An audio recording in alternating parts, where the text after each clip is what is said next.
अब हम बात करते हैं जल परिवहन का जो दूसरा वर्ग है। अभी हमने देखा आंतरिक जलमार्ग पहला वर्ग, और जो दूसरा वर्ग है इसका वो है सामुद्रिक जलमार्ग या महासागरीय जलमार्ग जिसे हम कहते हैं। अब इसकी भी कुछ कंडीशंस हैं कि कहाँ पर ये परिवहन अधिक मिलेगा या कहाँ पर ये कम मिलेगा। जहाँ पर भी जो विकसित या उन्नतशील राष्ट्र जो होते हैं उनके जो समुद्र तटीय क्षेत्र हैं वहाँ पर से समुद्री जो जल परिवहन है वो अधिक होता है, क्योंकि वहाँ पर माल की भी सुविधा मिलती है और यात्रियों की भी जो है अधिक सुविधा मिलती है, इसलिए वहाँ पर अधिक जो है समुद्री जल परिवहन होता है। इसके साथ साथ ऐसे तटीय क्षेत्र जहाँ पर कोयले की सुविधा मिलती है ना, तो वहाँ पर भी समुद्री जल परिवहन की जो मात्रा है वो हमको अधिक देखने को मिलती है।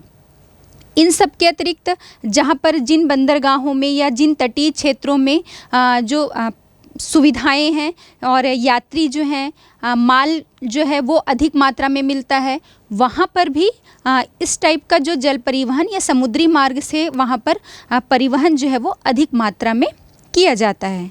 हाँ, जहाँ पर सुविधाएं कम मिल रही हैं या आयात और निर्यात पर जिन क्षेत्रों से प्रतिबंध लगा होता है और जहां पर अधिक टैक्स वसूल किया जाता है जिन क्षेत्रों से, वहां पर जो समुद्री यातायात है या समुद्री जो परिवहन है समुद्री मार्ग से वो हमें कम देखने को मिलता है, या वहां पर मतलब जो ज़्यादा जलयान है वहां पर से नहीं गुज़रते। अब ये तो हो गई बात कि कहाँ पर हमें ये इस टाइप का जो परिवहन है समुद्री मार्ग से जल परिवहन अधिक मिलेगा, कहाँ पर कम मिलेगा। अब हम देखते हैं पूरे विश्व में हम देखेंगे तो कुछ जो समुद्री जलमार्ग प्रसिद्ध जो समुद्री जलमार्ग हैं उनकी हम बात करते हैं। सबसे पहले हम देखते हैं आप सामने देख रहे होंगे उत्तरी अटलांटिक मार्ग। उत्तरी अटलांटिक मार्ग जो है ये आपके पश्चिमी यूरोप के तटीय देशों को या पश्चिमी यूरोप के देशों से जो अमेरिका के विकसित देश हैं, चाहे हम कनाडा के पूर्वी क्षेत्र की बात करें या हम संयुक्त राज्य अमेरिका के पूर्वी तटीय क्षेत्रों की या पूर्वी देशों की बात करें, तो इनका आपस में ये संबंध जोड़ता है। ये बहुत ही मतलब सबसे अधिक हम इसको व्यस्ततम जलमार्ग जो है वो कह सकते हैं। व्यस्ततम इसलिए क्योंकि हमें पता है कि जिस मार्ग से ज़्यादा परिवहन हो रहा है या जिस मार्ग का ज़्यादा उपयोग में लाया जा रहा है वो सबसे व्यस्ततम जलमार्ग कहा जाएगा।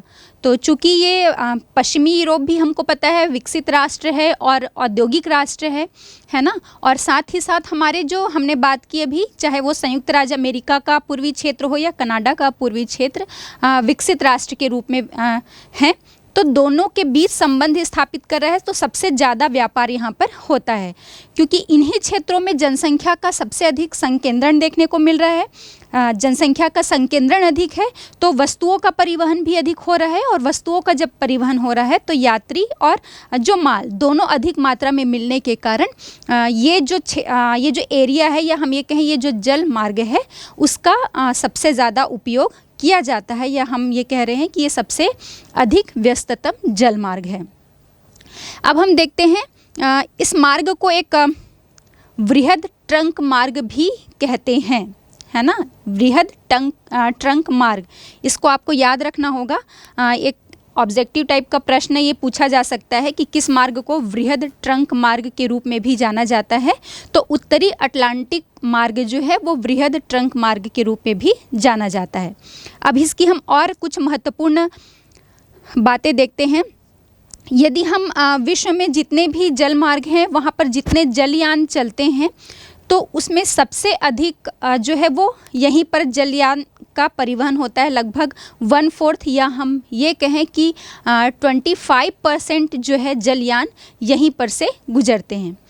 साथ ही साथ लगभग 300 कंपनियां जो हैं उनके जलपोत यहाँ पर चलते हैं, और इस मार्ग के जो महत्व का अंदाज़ा हम इसी बात से लगा सकते हैं कि विश्व में प्रमुख लगभग 50 बंदरगाह हैं या पोर्ट हैं, उनमें से 30 बंदरगाह जो है वो इसी मार्ग में पड़ते हैं। अब हम ये देखते हैं कि पश्चिमी यूरोप के जो पोर्ट हैं, मतलब प्रमुख बंदरगाह जो हैं, वो कौन कौन से पड़ते हैं इस मार्ग में। तो पहले हम पश्चिमी यूरोप के बंदरगाह की बात कर लेते हैं। आप यहाँ पर देख ही रहे होंगे, इस मार्ग में आपको पड़ रहे हैं ग्लासगो है, लिवरपूल है, हैम्पटन है, मैनचेस्टर है, लंदन है, स्टारडम है और रोम। ये जो प्रमुख बंदरगाह जो हमने देखे ये पश्चिमी यूरोप के हैं। अब इसके साथ साथ जो उत्तरी अमेरिका के प्रमुख बंदरगाह हैं उनकी हम बात कर लेते हैं। वो भी आपके सामने हैं। क्यूबेक है, मॉन्ट्रियल है, फिर है हैलिफैक्स, न्यूयॉर्क है, फिलाडेल्फिया है और न्यू ऑरलियंस। ये सारे जो हैं वो आपके उत्तरी अमेरिका के प्रमुख बंदरगाह पड़ते हैं इस जलमार्ग के अंतर्गत। अब हम बात कर लेते हैं कि इस जलमार्ग के द्वारा किन वस्तुओं का या किस प्रकार का व्यापार किया जाता है। व्यापार मतलब कुछ वस्तुएं होंगी जो उत्तरी अमेरिका से पश्चिमी यूरोप को भेजी जाएंगी और पश्चिमी यूरोप से उत्तरी अमेरिका को। तो हम देख लेते हैं, संयुक्त राज्य अमेरिका से जो कपास है, कोयला है, पेट्रोलियम है, गेहूँ, मांस है ना, लौह इस्पात, कृषि यंत्र और मोटर कार जो हैं। इसके साथ ही साथ कनाडा के क्षेत्र से हम देख रहे हैं गेहूं, आटा, दूध पदार्थ है, तांबा है, लकड़ी है। इन सब का निर्यात जो है वो पश्चिमी यूरोप के देशों को किया जाता है या पश्चिमी यूरोप को किया जाता है। और इसके साथ ही पश्चिमी यूरोप से आपके मशीनें, दवाइयाँ, तैयार माल और रासायनिक पदार्थ का जो निर्यात है वो आपके उत्तरी अमेरिका के इन तटीय देशों, पूर्वी क्षेत्रों को किया जाता है। तो ये हो गई उत्तरी अटलांटिक मार्ग से की जाने वाली व्यापार की बातें। अब हम दूसरा देख लेते हैं, दक्षिणी अटलांटिक मार्ग। अभी हमने देखा उत्तरी अटलांटिक, अब दक्षिणी अटलांटिक मार्ग।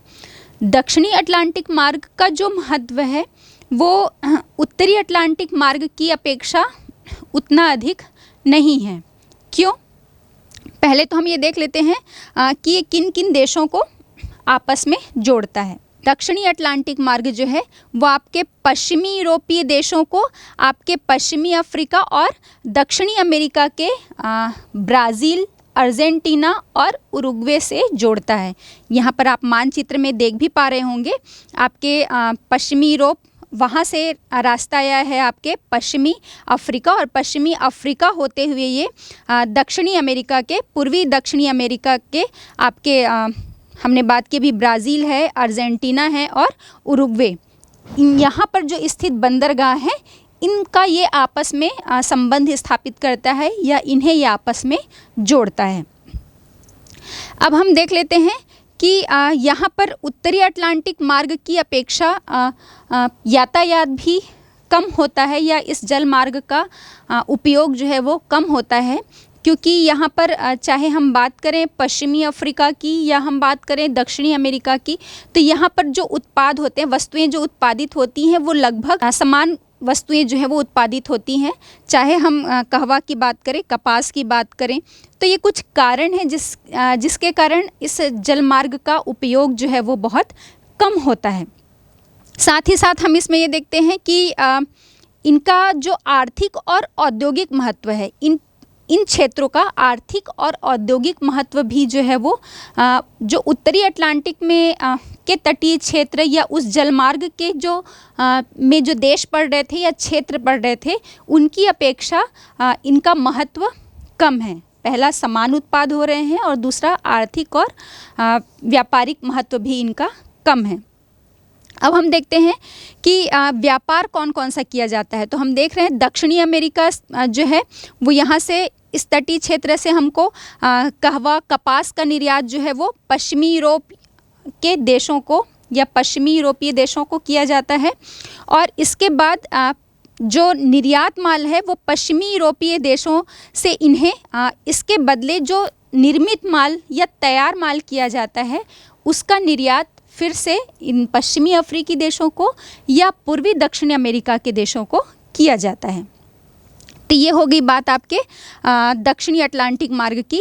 अब हम तीसरा देखते हैं आपका उत्तमाशा अंतरीप मार्ग। उत्तमाशा अंतरीप मार्ग या हम इसे केप ऑफ गुड होप मार्ग भी कहते हैं। इसके विषय में देखते हैं। ये मार्ग जो है वो आपका फिर से पश्चिमी यूरोपीय देशों का जो संबंध है, ये पश्चिमी यूरोपीय देशों के संबंध को पश्चिमी अफ्रीका, ऑस्ट्रेलिया, न्यूजीलैंड, दक्षिणी एशिया और दक्षिण पूर्वी एशिया के देशों से करता है। आप देख पा रहे होंगे ये रास्ता जो है वो पश्चिमी यूरोपीय देश से होता हुआ आ गया पश्चिमी अफ्रीका के बाद ये आपका होते हुए चला गया नीचे ही नीचे एशिया, दक्षिणी एशिया, उसके बाद हम आगे बढ़ जा रहे हैं तो ऑस्ट्रेलिया और न्यूजीलैंड तक के देशों से कनेक्शन है इसका या संबंध स्थापित है। ये एक बहुत लंबा मार्ग है ना। हम देखते हैं जैसे अगर आपको मतलब तब ये ज़्यादा उपयोग किया जाता था, हालांकि इसका जो महत्व है वो स्वेज नहर बनने के बाद कम हो गया है। इसे आप इसी बात से समझ सकते हैं कि भारत का कोई व्यक्ति है या भारत के किसी व्यक्ति को आपको ब्रिटेन या इंग्लैंड जाना है ना, तो आप सोचिए कितनी लंबी दूरी यात्रा तय करके आप वहाँ पर पहुँचेंगे। तो ये बहुत लंबा रास्ता होता है, हम ये कहें बहुत लंबा मार्ग है।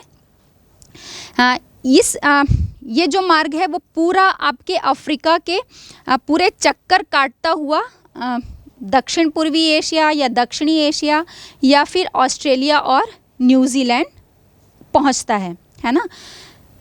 अब इसकी लंबाई कितनी अधिक है इसको हम ऐसे ही समझ सकते हैं।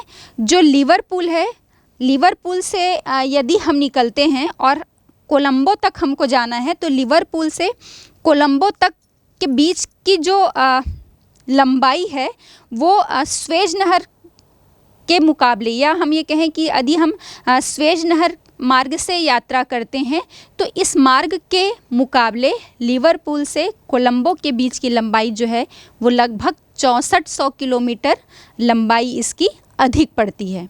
तो सोचिए यदि हम स्वेज मार्ग से यात्रा कर रहे हैं मतलब हम लगभग 6400 किलोमीटर जो है वो शॉर्टकट रास्ता जो है या छोटा मार्ग हम अपनाते हैं। ये जो मार्ग है ये केप ऑफ गुड होप आप देख पा रहे हैं, अफ्रीका के केप ऑफ गुड होप से होकर जाता है ना। और साथ ही साथ यहाँ पर इस क्षेत्र में केप टाउन बंदरगाह, ये केप टाउन पोर्ट जो है वो पड़ता है। और यहाँ पर इस बंदरगाह में या इस पोर्ट में जितने भी जो जलयान हैं उनको रुकना ही पड़ता है।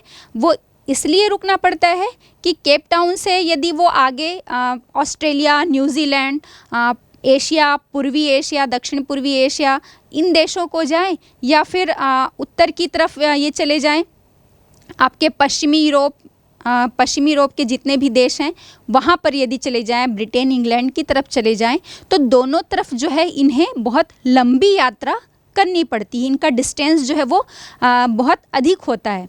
इसलिए केप टाउन पोर्ट में यहाँ से जो जलयान गुज़र रहे हैं उन्हें थोड़ा विश्राम के लिए, ईंधन भरने के लिए और माल को उतारने चढ़ाने के लिए यहाँ पर रुकना ही पड़ता है, या हम ये कहें कि सारे जलयान यहाँ पर रुकते ही हैं, है ना। अब इसके बाद हम देखते हैं कि जो स्वेज नहर बन जाने के बाद मैंने अभी कहा कि स्वेज नहर मार्ग या स्वेज मार्ग जो है वो एक शॉर्टकट रास्ता है। लगभग 6400 किलोमीटर की लंबाई इसमें कम हो जा रही है यदि हम लिवरपूल से कोलंबो तक जा रहे हैं। तो कारण जो भी हो आप देख भी पा रहे हैं ना, यदि हम पश्चिमी यूरोप से निकल रहे हैं तो पूरा अफ्रीका क्रॉस करते हुए हम भारत की तरफ मतलब एशिया, पूर्वी एशिया या ऑस्ट्रेलिया या न्यूजीलैंड जाना है तो वहाँ पर पहुँचेंगे। और यहीं पर भूमध्य सागर से लाल सागर के बीच हम देख पा रहे हैं यहाँ पर से स्वेज नहर मार्ग बन गया है। और इस स्वेज मार्ग के बन जाने से ये शॉर्टकट हम अंदर से पहुँच जाएंगे, चाहे भारत हो, पूर्वी एशिया के कोई भी देश हो या ऑस्ट्रेलिया, न्यूजीलैंड, बर्मा, म्यांमार, किसी की भी हम बात करें तो यहाँ पर ये अफ्रीका का जो हम लंबा रास्ता तय कर रहे थे पूरा उसका डिस्टेंस क्रॉस करके जो उधर जा रहे थे, हिंद महासागर में प्रवेश कर रहे थे, ये दूरी जो है वो हमारी बच जाती है और हम अंदर स्वेज मार्ग से इधर जाने से हमें शॉर्टकट पड़ रहा है। तो ये एक वैकल्पिक व्यवस्था थी तब, है ना। और इसके बन जाने से अब सिर्फ वही मतलब अधिकतर हम बोलेंगे अधिकतर वही जलयान जो है वो उत्तमाशा अंतरिक्ष मार्ग से होकर गुजरते हैं। जो बड़े जलयान हैं, जो स्वेज नहर से नहीं निकल पाते, वही जलयान इस मार्ग को अपनाते हैं, या जो अधिक टैक्स नहीं देना चाहते वही जलमार्ग जो है वो वही जलयान जो है इस मार्ग का अनुसरण करते हैं।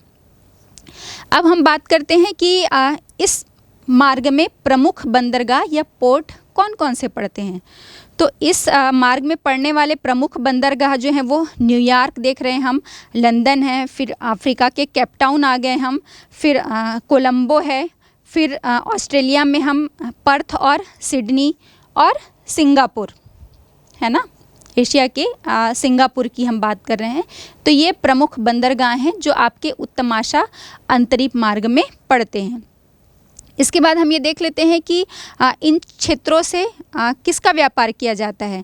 तो अफ्रीका से आपके सोना है, तांबा है, जस्ता है, लोहा, मैग्नीज या कपास, कहवा, इन चीज़ों का जो या वस्तुओं का जो निर्यात है वो किया जाता है। उसके बाद साथ ही साथ ऑस्ट्रेलिया की हम बात करेंगे तो ऑस्ट्रेलिया से हम देख रहे हैं गेहूं है, ऊन है, मांस है ना, सोना है, ये निर्यात किया जाता है। न्यूजीलैंड की हम बात करेंगे तो जो डेयरी प्रोडक्ट्स हैं, दूध पदार्थ है ना, या दूध से निर्मित जो पदार्थ हैं वो निर्यात किए जाते हैं। इसके बाद फिर हम एशिया से रबड़, टीन, मसाले ये निर्यात किए जा रहे हैं। उसके बाद पेट्रोलियम पदार्थ और नारियल भी जो है वो एशिया से यहाँ निर्यात किया जाता है, और चाय का निर्यात किया जाता है। इसके बाद हम देखें, यदि हम यूरोप की बात करेंगे तो यूरोप से जो है, यूरोप और उत्तरी अमेरिका दोनों से, है ना, पश्चिमी यूरोपीय देश जो हैं और उत्तरी अमेरिकी देशों से जो है वो आपके कृषि उपकरण, मशीनें हो गई, रासायनिक पदार्थ हो गए, और किसी भी प्रकार की जो निर्मित वस्तुएं या तैयार माल जो है वो आपके एशिया, दक्षिण पूर्वी एशिया या ऑस्ट्रेलिया, न्यूजीलैंड के देशों को किया जाता है। और हमने भी बात की कि ऑस्ट्रेलिया से सोना हो गया, ऊन हो गया, मांस हो गया। न्यूजीलैंड की हमने बात की थी कि डेयरी प्रोडक्ट्स हो गए। एशिया की हमने बात की कि यहाँ से कपास है, चाय है, पेट्रोलियम है। ये सारे पदार्थ जो हैं वो किधर निर्यात किए जाएंगे, आपके पश्चिमी यूरोपीय देश और उत्तरी अमेरिका के देशों को। तो ये बात हो गई आपके उत्तरी अंतमाशा अंतरिक्ष मार्ग की। अब हम चौथे मार्ग प्रशांत मार्ग की बात करते हैं, या प्रशांत महासागरीय मार्ग की बात करेंगे। हाँ, ये महासागरीय मार्ग जो है एक वृहत वृत्त के रूप में फैला हुआ है, या वृहत वृत्त मार्ग का जो है वो अनुसरण करता है। और इस मार्ग में जो जितने भी जलयान हैं वो आकर आपका हवाई द्वीप है, आप देख पा रहे हैं यहाँ पर हवाई द्वीप की राजधानी जो होनोलुलु है, यहाँ पर सब आकर मिलते ही हैं, है ना। ये यहाँ पर सारे जो जलयान हैं वो यहाँ पर रुकते हैं, या हम कहें कि मिलते हैं।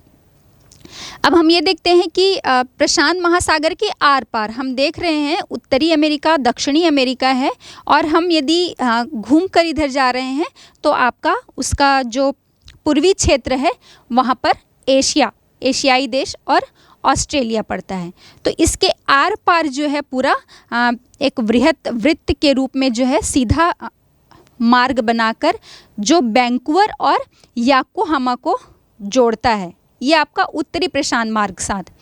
मतलब प्रशांत महासागरीय जो मार्ग हैं उनको भी दो मार्गों में या दो शाखाओं में विभक्त किया जाता है। पहला है आपका उत्तरी प्रशांत मार्ग और दूसरा है दक्षिणी प्रशांत मार्ग। तो हम उत्तरी प्रशांत मार्ग की बात करें तो ये एक आपके वैंकूवर और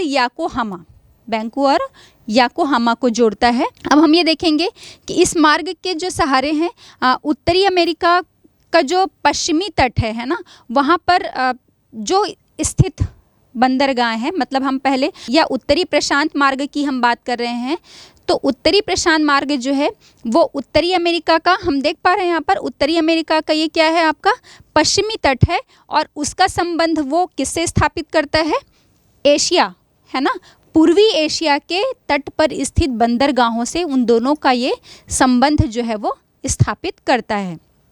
तो हमने क्या देखा कि आपके जो उत्तरी अमेरिका का जो पश्चिमी हिस्सा है, पश्चिमी हिस्सा मतलब इसके पश्चिमी तट पर जितने भी बंदरगाह हैं वो किससे जुड़ रहे हैं, आपके पूर्वी एशिया के तट पर स्थित बंदरगाहों से।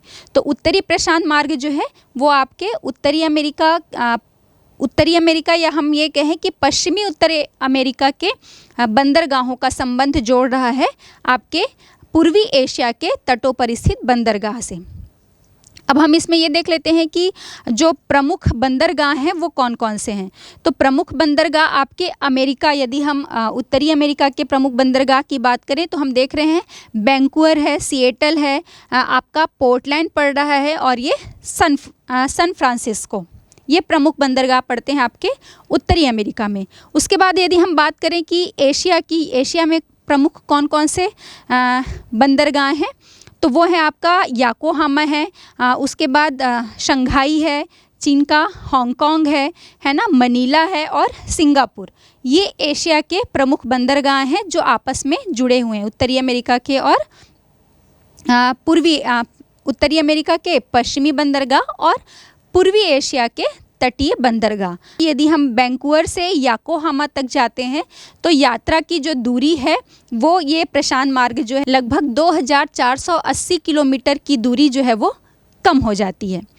अब ये हो गई बात आपके उत्तरी प्रशांत मार्ग की। अब हम देखते हैं दक्षिणी प्रशांत मार्ग। प्रशांत महासागरीय मार्ग जो है वो ही दो भागों में बटा है। जो उत्तरी प्रशांत महासागर में है वो उत्तरी प्रशांत मार्ग, और दक्षिणी प्रशांत मार्ग की हम बात करेंगे तो दक्षिणी प्रशांत मार्ग जो है वो उत्तरी अमेरिका के जो तटीय बंदरगाह हैं या देश हैं उनका संबंध वो किधर से, दक्षिण से होता हुआ जाता है आपके ऑस्ट्रेलिया और न्यूजीलैंड, और इनसे इसका जो संबंध है वो स्थापित करता है, या हम ये कहें कि इनके बीच में व्यापार होता है या यात्रियों का आवागमन या परिवहन जो है वो किया जाता है।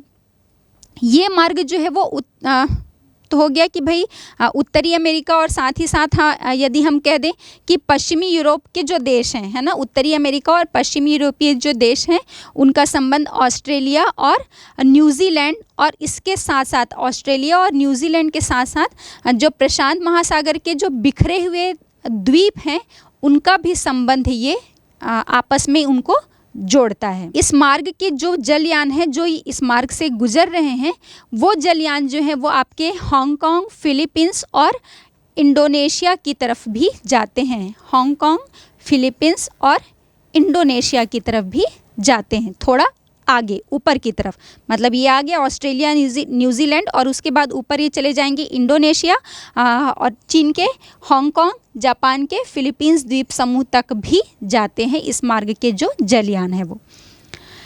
फिर हम देखते हैं होनोलुलु जो है, हमने पहले ही बात की थी कि यदि हम प्रशांत मार्ग की बात कर रहे हैं तो चाहे वो उत्तरी प्रशांत मार्ग हो या दक्षिणी प्रशांत मार्ग हो, यहाँ पर एक प्रकार से यहाँ पर इनका जो है जमावड़ा होता है, ब्रेक लेते हैं। और दक्षिणी प्रशांत मार्ग की यदि हम बात कर रहे हैं तो होनोलुलु जो है, मैं फिर से यहाँ पर बताना चाहूँगी, ये उत्तरी अमेरिका, दक्षिणी अमेरिका, ये बीच का मध्य अमेरिका, और हम यहाँ पर देख रहे हैं ये हवाई द्वीप समूह है और ये हवाई द्वीप की राजधानी होनोलुलु। तो होनोलुलु बंदरगाह जो है वो दक्षिणी प्रशांत मार्ग का प्रमुख बंदरगाह है। अब हम देखते हैं इस मार्ग से जो जलयान जाते हैं उनको अधिक दूरी तय करनी पड़ती है ना। अधिक दूरी कहाँ पर से, बहुत लंबी दूरी, क्योंकि पनामा सिडनी के बीच जो है वो लगभग आपका 12,000 किलोमीटर लंबी दूरी जो है वो इनको तय करनी पड़ती है। फिर हम देखें जैसे ऑस्ट्रेलिया है, लेकिन अगर ऑस्ट्रेलिया यहाँ पर है और ऑस्ट्रेलिया तक किसी जलयान को जाना है तो ऑस्ट्रेलिया जैसे देश पे पहुँचने के लिए इनके पास और कोई विकल्प भी नहीं है। ये मार्ग जो है वो ही एकमात्र इनके पास रास्ता है, इसलिए यहाँ पर से इन्हें होकर गुज़रना ही पड़ता है। तो ये हो गई आपकी दक्षिणी प्रशांत मार्ग की बात। अब हम बात करेंगे अगले मार्ग भूमध्य सागरीय मार्ग के विषय में। यह मार्ग जो है वो हम प्राचीन समय में विश्व का जो हृदय स्थल कहा जाता था, उस मार्ग से या उन देशों को जोड़ता है। इसलिए जो ये मार्ग है भूमध्य सागरीय मार्ग, उसका बहुत अधिक महत्व है। यदि हम देखें आपके उत्तरी अटलांटिक मार्ग के बाद यदि दूसरा कोई महत्वपूर्ण मार्ग है तो वो है भूमध्य सागरीय मार्ग। यह मार्ग जो है वो आपके विश्व के व्यापारिक दृष्टि और औद्योगिक दृष्टिकोण से जो महत्वपूर्ण देश है उन सभी को आपस में जोड़ता है। जैसे हम बात करें आपका पश्चिमी यूरोपीय देश से ये होता हुआ हमारे एशिया और एशिया के जो अरब देश हैं, है ना, उसके बाद ये पूर्वी अफ्रीका के देशों को, उसके बाद हमारा जो आपका भारतीय उप प्रायद्वीप है, उसके बाद हम आ जाते हैं आपके पूरे ऑस्ट्रेलिया, न्यूजीलैंड, इन सभी मार्गों को ये आपस में जोड़ता है ना। तो इस कारण से इसका व्यापारिक दृष्टिकोण से बहुत अधिक महत्वपूर्ण है ये मार्ग जो है, क्योंकि अधिक जो घनी आबादी है उन देशों को आपस में जोड़ रहे हैं और जहाँ पर सर्वाधिक व्यापार होता है उन देशों को या उन क्षेत्रों को ये आपस में जोड़ता है। इसलिए ये दूसरा महत्वपूर्ण व्यापारिक दृष्टिकोण से जल मार्ग हम इसे कह सकते हैं। अब हम ये देखते हैं कि ये जो मार्ग है आपका भूमध्य सागरीय मार्ग, ये भूमध्य सागर से जैसे ही लाल सागर पे पहुंचता है तो दो शाखाओं में जो है वो बट जाता है। पहली शाखा जो है वो इसकी आपके लाल सागर से जैसे ही निकला तो पूर्वी अफ्रीका होता हुआ उसके डरबन तक जाता है, और दूसरी जो इसकी शाखा है हम देख पा रहे हैं आपके फारस की खाड़ी और जो पूर्वी एशिया की ओर जाता है और वहाँ पर स्थित देशों को या बंदरगाहों को आपस में जोड़ता है।